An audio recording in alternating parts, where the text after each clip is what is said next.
Alright guys, Full Gear is come and gone, and I'm angry as beyond fuck. I did my video.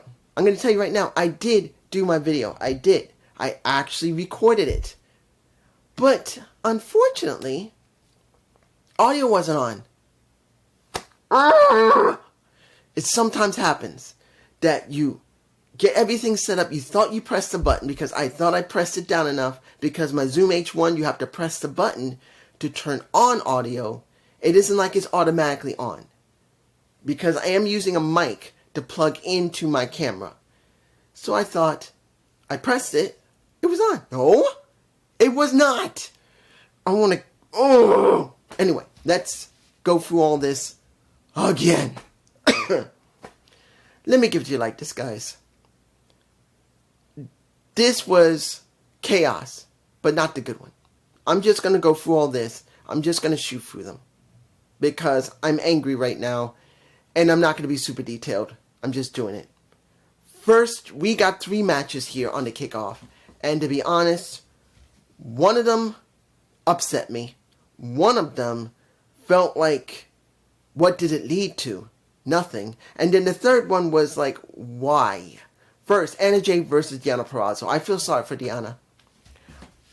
I'm thinking she wishes she was with TNA right now, because at least TNA would have used her correctly. What is she doing? She's probably on Rampage and probably on ROH doing nothing. Yes, she is working with Taya Valkyrie, who, I mean, yeah, we saw the pictures. You can see, I think I got a picture of her boobies. The girl always is a gorgeous woman. She's in her 40s, or nearly 40 right now. Either she's 39 or she's 40. I don't know what was wrong with WWE. They thought, oh, she's too old. What, are you stupid? The woman is freaking gorgeous. She knows how to talk. She's freaking gorgeous. And she can wrestle, you stupid bitches. But that was before TKO took it over. And now, it's going to be worse now, because they care more about corporate stuff. Anyway, let's move on. I did not understand any of this. Deonna Purrazzo, they should be doing something with her. They're not. She had one point with what? With Thunder Rosa. Where's she? Now, I don't know if she's alright. I think she might have gotten re-injured again, but not in her back. But she's probably re-injured, I think, unless she's basing and catering. This is all we got. This sucked. The women's division sucked. I'm going to say it right now. The women's division sucked. Yes, we got a TBS title. I'll talk about it in a minute. But it still sucks. The world title picture, I will talk about Miya Shirakawa, Miss Jiggle Titties. It sucks. I'm just saying. Let's move on. The next match, we got the 4-way. Buddy Matthews, Dante Martin, Commander, and Mortos, the former Black Taurus. I like his name as Black Taurus more. But he chose Mortos. Buddy Matthews won. But what does it actually mean? Was this a setup for the International Championship? No. Was this set up for the World title? No. Was this set up for the TNT title? No. Is this set up for the Continental Championship? I think, maybe. I don't know. As far as I can hear them, they talked about the possible contention of one of those titles, but didn't say directly they were going to be having a number one contendership, which would be helpful to do something with the International Championship for Kateska after what he had to deal with later. To anyone else, nothing. So Buddy Matthews won, but what does this really mean? I don't know. But I do agree, as he is considered the best Australian wrestler they've ever had. The guy is the best, I believe. Rhea is the second best. And that's she's the best for the women. He's the best for her. But let's make this clear. Who is the most over? It's Rhea. Rhea, I believe, is the most over wrestler that's ever come out of Australia. And who knows how many years, if ever. And who is the best flat out wrestler? It's Buddy Matthews. He is better than Rhea Ripley. I'm sorry, I'm not saying that Rhea can't wrestle. She's a good wrestler. But compared to him, not because he's a bigger, bulkier guy, but he is just that damn good. Moving on. Now, this match made no damn sense to me because I didn't see ROH. Big Boom AJ versus QT Marshall. I don't care. They just brought back a guy who hasn't wrestled supposedly in 20 years, with his son and another and some kid named Rizzo, that supposedly over in TikTok, and it's really over because he's going, but what? Are you trying to tell me that they're promoting this little kid because of how he does his hand gestures on his face? And it's that over in TikTok. And when you had the people in Newark, New Jersey, see the kid, some cheered for him, but the majority were freaking quiet. They made a big mistake on that. And I wasn't surprised QT lost here. He was going to lose. The guy is from Jersey. They did it for him. They dragged him out. Or he asked to be there. I'm just, honestly, that felt like a waste of time as a match. Moving on. Main card. Fatal 4-Way. House of Black. Acclaimed. Not Netrunners, but Outrunners and the tag champs themselves. Now, only two I cared about. That was the Outrunners and the tag champs. I didn't expect the Acclaim to do anything, like I said in the previous video, and I didn't expect House of Black to do anything. Nothing. But with the question and teasing of Caster possibly wanting to go into the Hurt Syndicate, that's what we got in this match. That's all that match was. Seeing that Caster and Bowen could not get on the same page because Caster is acting like he is the true best in the world of wrestling, and he doesn't want to work as a team player, which he was the one that got pinned. Daddy Ass was angry. Bowen was not happy either. And then we get Private Party acting like they used to. This is the thing that got me. Private Party, because of the way they booked themselves, being booked, I liked it. Seeing them being more serious, not joking around, being more like themselves. But then they came out going, shot. Really?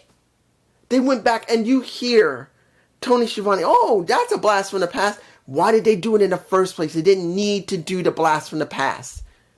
Oh my gosh, it was so stupid. I just did not like it. And they did win, but now what for Private Party? Are they going to do shots again? Are they going to start doing pelvic thrust again? Going, Dunda! Is that what they're going to do again? Now that they won the tag championships, they're going to revert to where they did like 3-4 years ago and act stupid and just going, cha. Really? I'm like, I want to see more out of them, not revert back to less. Moving on. We got Roderick Strong versus MJF. Now, this has a story behind it. Unlike the Fatal 4-Way, unlike with QT Marshall and Big Boom AJ, that didn't feel like anything because there was no build-up on Dynamite. Maybe on Collision. I doubt there was anything. I didn't see anything on Collision. Maybe Rampage, they're probably there, but I didn't watch it. Maybe on ROH, I didn't watch it. But here, there's a story. But here's the problem. Do I care about the story? Not without Adam Cole. Because when you remember, if you remember when Adam broke his ankle to the point where he had to have a cadaver bone and I believe cadaver sinew placed in his ankle along with pretty much screws and everything. You had Adam tending to Roderick Strong saying, Adam, help me. And then when he went away fully because he had to get the surgeries, what did we do with Undisputed Kingdom? Yes, they were still heels, and eventually Roderick did win the International Championship, but then what? Nothing. And then when Adam Cole came back, and then they started talking about, I set up an MJF. And they knew. Why do I care? The only thing that made any sense was Cena Kyle O'Reilly came out this Wednesday to try and convince Adam to stop instead of talking to Roderick, because let's make this clear. What did Roderick have to get angry about? What did Roderick have to get pissed about? What? Adam's pissed off, so Roderick is pissed off. He should have went to Roderick and said, don't do it.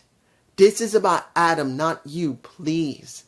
Don't do this. But what did we get? We got a good match. Roderick got his hands caught in the ties that was for the ring, for the buckles, and that was done by MJF himself. Eventually, when MJF won, guess what? MJF tried to smash his arm. The Undisputed Kingdom came out, and Kyle O'Reilly shoving back at him because he's angry because he tried to warn him. So now, where do we go from here? Is this still going on with Adam Cole and MJF? Yes. But where are we going when it comes to Roderick Strong and Kyle O'Reilly? And don't even think about when it comes to Matt Taven and Mike Bennett. They're nothing but afterthoughts. They're not doing anything. This is what the storyline gives you. Next, we get... I'm going to say this. Many of the matches here were perfectly fine. I liked them a lot. The TBS title, it was a little slow at first, but I liked it. Didn't care about the story. You know why? There was only one story I really cared about. And that would have been Mercedes Moné versus a Saraya. A real story with a real bad outcome in real life. Saraya, in the last match she had before she could no longer wrestle, was with Mercedes in a tag match. She wasn't on the same team with her, but when Mercedes kicked him between the shoulder blades, she could no longer walk. She couldn't even wrestle. That's a real story they could use. And they haven't even touched it. That's if they ever do. And when it came to Chris Statlander, after she worked with Willow, she turned face. And it's like, why do I care? They didn't even bother to do more with her as a heel. So this is what we get. Did I care about the match? No. Was it a good match? Yes, it was a good match. In the end, I wasn't surprised Mercedes won. She was going to win. Next.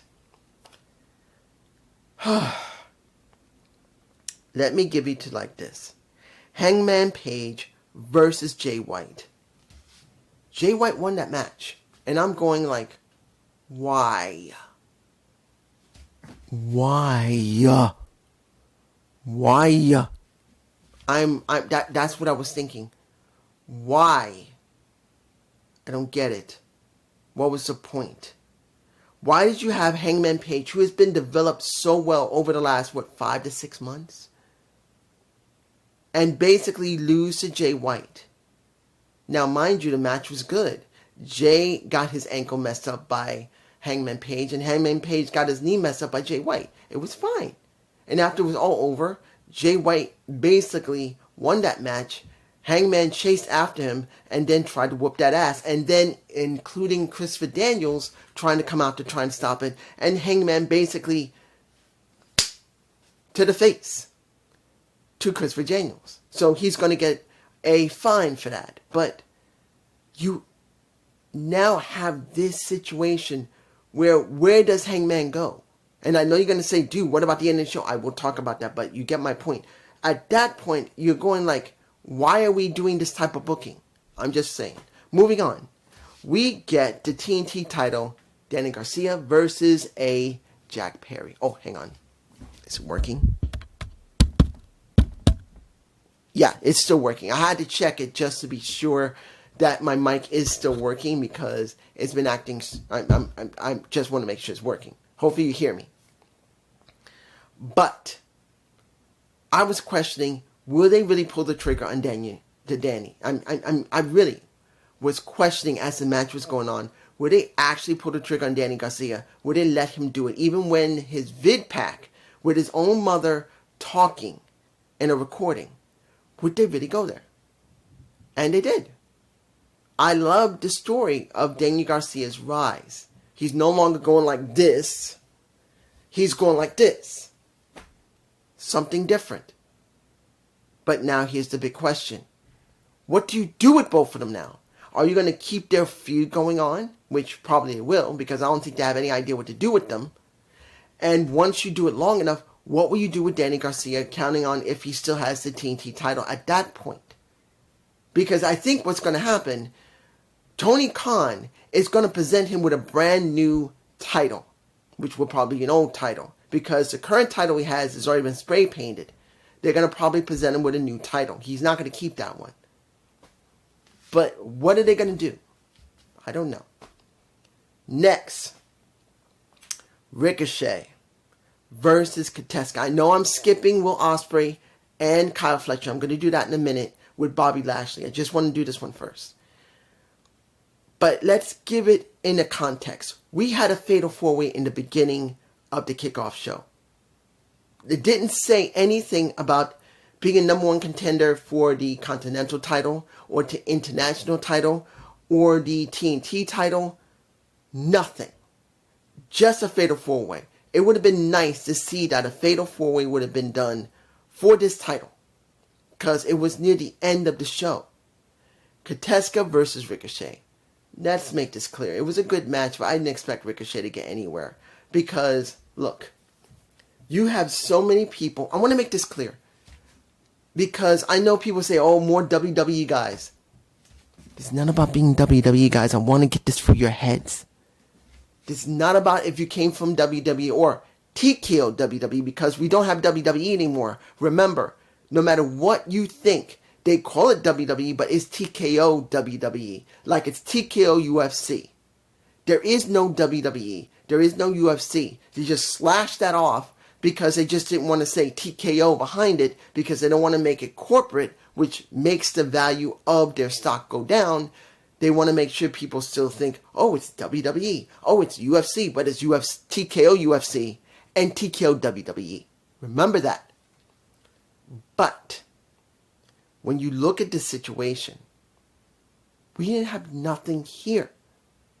If this... I want to make this clear. It's not about you being a WWE former employee. You got to understand this. This is about the booking of the company AEW, All Elite Wrestling. Their job, their function, their full life choices is to get you to believe in people who come in, no matter if they come in from TNA, MLW, NWA, or TKO WWE. It is their responsibility to make you care about them, not to make you think, oh, another WWE guy, another WWE girl, another WWE guy. It's their job to convince you it don't matter. And they have not done it. So when you look at Ricochet, they just brought him in to be a highlight reel. Until they book him more correctly, that is exactly what he is. When you look at what happened with Will Ospreay, which I will bring now, and Kateska did win, but when you look at Will Ospreay with Kyle Fletcher, there was a story there. Remember, Will came in when he wasn't signed. He did a match. Then when he was signed, he came back and said, look guys, I'm going to be part of the company, but I want to finish up in New Japan Pro Wrestling. That's what he did. He came in, he worked, he had the storyline with the Don Callis family before Will Hobbs got injured. Then the storyline with Bryan Danielson happened. Then now Kyle Fletcher's storyline, and then we get this of him putting over Kyle Fletcher, which I was worried he wasn't going to do, but he did do, and he did a very good job. But I'm not going to lie to you, I don't think I got the shot, but seeing a tombstone pile driver done off the ring skirt onto the steel steps, which were at least maybe about a foot, almost a foot in distance. And he, even though probably landed here on his shoulders in the back, he still had to land his back on the steel edges of the steps. That did not fill me with joy. That looked bad. It could have hurt him. And it could have hurt Kyle as well. Because Kyle had to fling himself with Will onto those steel steps from the ring skirt. That mess is dangerous. But it still looked good. And when it was all said and done and over, and when you had that, once you see Davis comes out and is trying to take care of Will, the thing I liked the most was when you see Kyle says, oh good, stay with him. You belong together. You belong together. That I did appreciate, because he's saying, I washed my hand of you. I gave you an opportunity. I'm done. I proved I'm better than you. That I liked. Now, Bobby Lashley versus Swerve Strickland. And I'm going to make this clear. And you probably know already. I was pissed the fuck off because of Wednesday. I was mad due to the fact of one thing. We had Bobby Lashley have a match, and then Swerve tried to whoop his ass with a steel chain, and did. I felt that was not necessary. It was stupid. It was beyond ridiculous that they had to do that because they think they had to protect Swerve when they didn't. The story's not over yet. He didn't need to worry, but due to the fact the story is not over and it wasn't structured correctly, hurt Swerve. And what do I mean by that? How long has it been with this story? We had Swerve deal with pretty much MVP and Shelton Benjamin once in the ring. We had MVP in the back with him once, but it wasn't enough.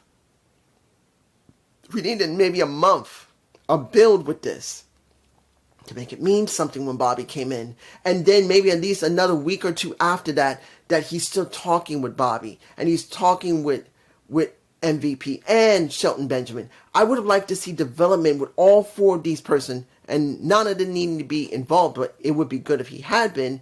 And he's saying, I worry about Swerve. And you see Nana being told, hey, you are not good enough for him. I would have liked to see at least a month or 2 or 3 months of development. But no, they rushed this because they wanted to set it up for Full Gear. And it was dumb. So when this match happened and basically Swerve got his ass handed to him, got into the Hurt Lock and was out, and also Nana got in the Hurt Lock and was out, it pissed my ass off beyond no end because there was no development properly for Bobby. No proper development for Swerve. They just rushed this out. They could have left this for not Full Gear, but World's End if they needed to. But they didn't want to do that. They want to just get it out quick. And that was a major issue for me personally. Now, let's get to the final match and my overall thoughts. We got Orange Cassidy versus Mox. We got 6 orange punches to Mox. 3 of them were in the very beginning of the match, when right before Moxley was even going to be fully announced, Orange basically gave him 3 punches to the damn face to try and pin him. Later in the match, he does 3 more. He did 6 of them to try and win that damn match. He gets cut in the head. He gets flung everywhere, just like Darby Allin was flung everywhere. And to Orange's credit, he sold it, and he did his best to try and fight back. And nearing the end of the match, Death Riders come out. Conglomerate comes out. Wheeler Yuta nails him in the head, and that allows Mox to win. And then we get Jay White coming out. We get Christian coming out trying to cash in. And we first get Hangman Page facing a Moxley, which that makes sense. Hangman Page has lost his damn mind. He doesn't give a fuck who he faces.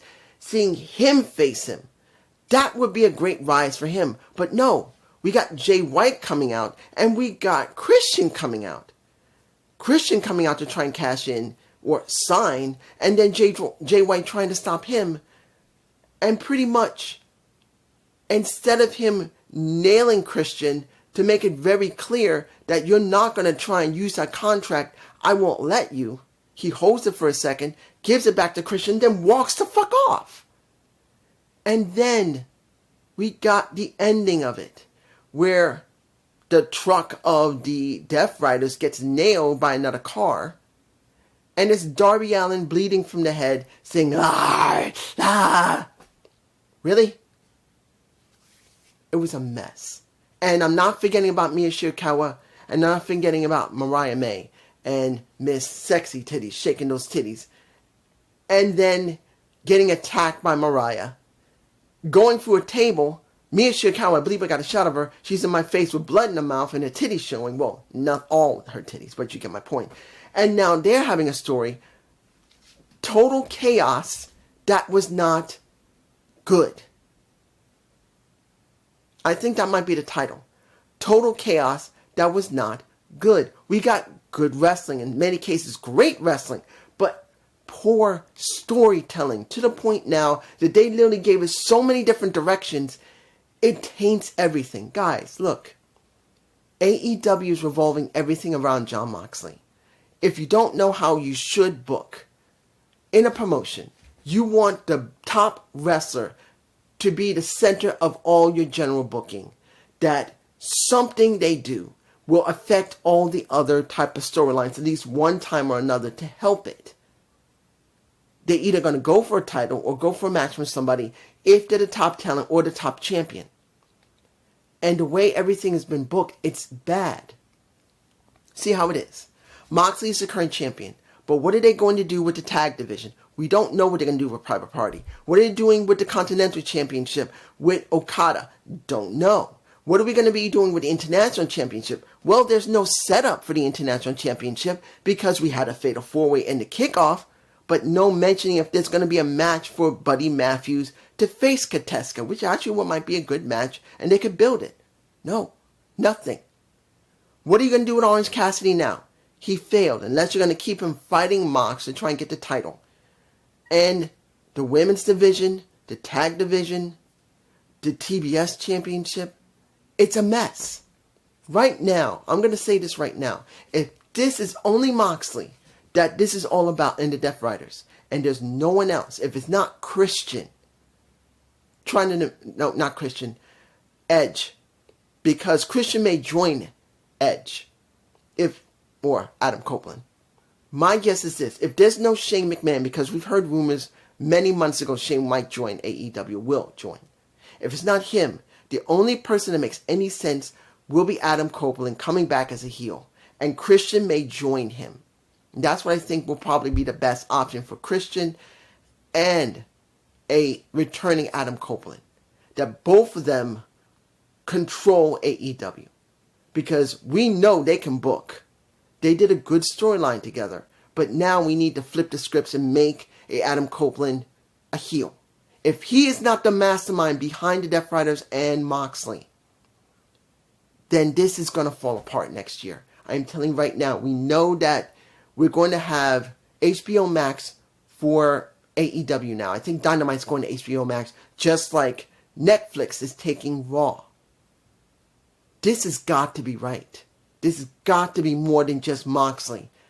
And it's got to culminate in World's End. That makes the best sense.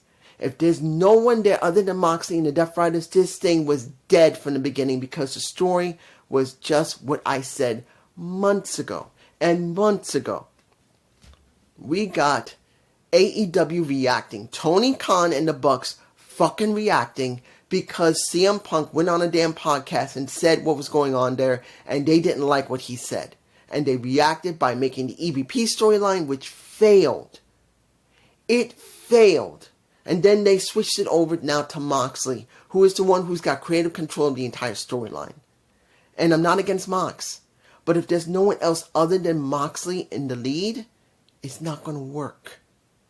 As Orange Cassidy said, Moxley never needed AEW. He didn't need it. And we need more than just Moxley being AEW. We need someone else. Adam might be the best option. If there is no Shane McMahon or anyone else, Adam Copeland coming back as a heel, and eventually Christian joining him, and the Patriarchy might be the only option they may have. I'm not saying that's the best option, but it may be the only one. But that's just me. Peace.